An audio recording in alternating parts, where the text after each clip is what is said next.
Vince, how you going, mate? Hey Phil. Yeah, haven't seen you for a while. Nice day for it. Yeah, yeah. Hey, Can't beat this sunny New England late when the day's on, when it's on. beautiful country.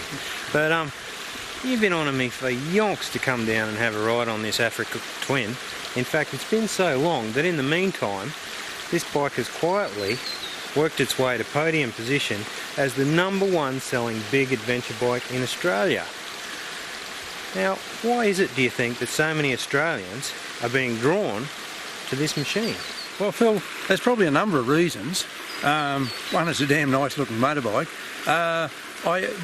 The mystique, if you like, about the Africa Twin, but the reality of the bike is it's a flaming good motorbike. It's extremely good off-road, and I mean I can't say I'm extremely experienced with the big off-road adventurers. The DR650 man, as you know, but Ross and I have spent a reasonable amount of time now riding these bikes, and we've taken in places where we don't think they should have gone, and extremely capable. And also price is another thing. It's got real good suspension out of the box, a beautiful engine, and there's a real choice of models. Like you've got the basic model at $14,500 plus on road. That's got to be a bargain. Then the ABS with ABS traction control and all the things you sort of expect. And then the really unique one is the dual clutch model, automatic. And some fellas say, that bike will go fully automatic. I say, what? Bikes don't have automatic. Well, this one does. But not only automatic, you can change that to manual shifting with the paddle shifts if you like. You can put it in sport mode automatic, but it also senses how you want to ride. You don't. It's very few seconds after you give it a bit of throttle, it decides, oh, he's excited, and it'll shift gears quickly, hold the gears longer. It's just quite amazing what it does, and it's all fitted into a really neutral handling and nice suspended motorbike. Can't really pigeonhole this bike. Like in terms of price, I guess its main competition is Jap Iron in the form of the big Suzuki V-Strom and maybe the Yamaha Super Tenere. But it seems to be streets ahead of them in off-road handling. And at the same time, it's streets ahead of the likes of the big BMW and the KTM in terms of pricing. So the question is, how does it go?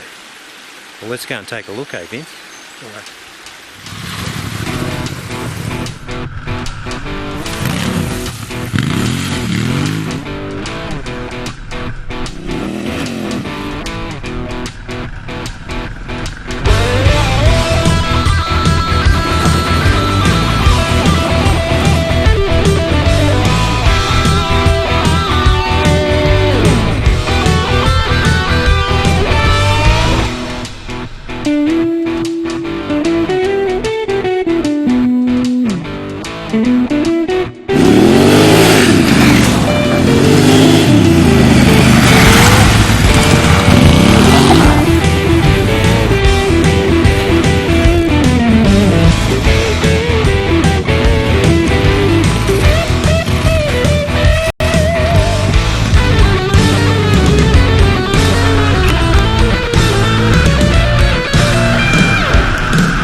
Most of your life on little bikes, like say the DRZ 400. How has the transition been to this great big hua? Yeah, it's been awesome. It's probably much easier to ride than what I thought. You don't feel the weight so much. It's been a real change from little bikes. So I was worried that we'd get into some fire trails and stuff and it'd be too heavy and big, but I found it easy on the hills, easy to throw around, if you can do that on a big bike. It's just been beaut. Can't argue with that. Yeah, look, and don't mention it to Vince, but they do awesome skids.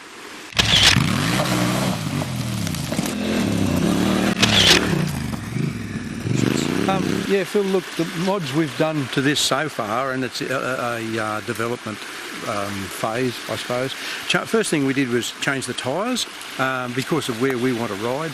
I just think that the standard ones are really surprisingly good for what probably 30% of people are going to ride them, but once you start getting off-road, like the Pirellis that we've got on, are really nice. The rally on the front's excellent, and there's a good choice of rears.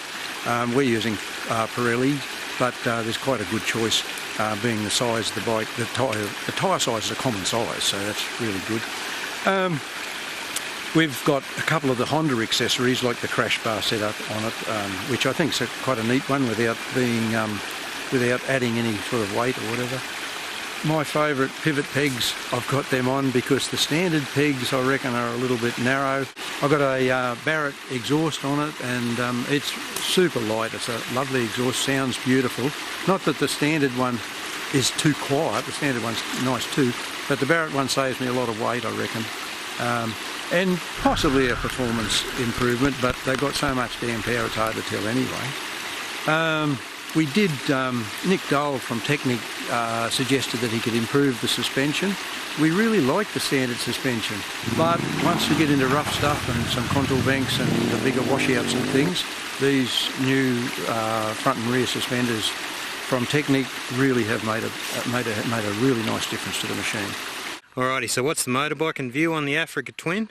Well, the mere fact that it excites Vince and Mario is testament enough to us, but I can really see why so many Australian adventure riders have been drawn to this bike.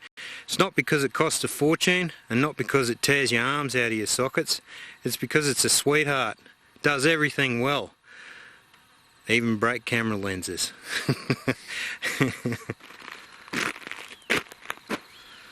So the best thing you can do is get your bum into a Honda dealer and get one out for a test ride. Or better still, head around to Vince's and get some advice from someone who actually rides one of these things. Awesome bike, 5 out of 5 motorbike and stars for the Honda Africa Twin.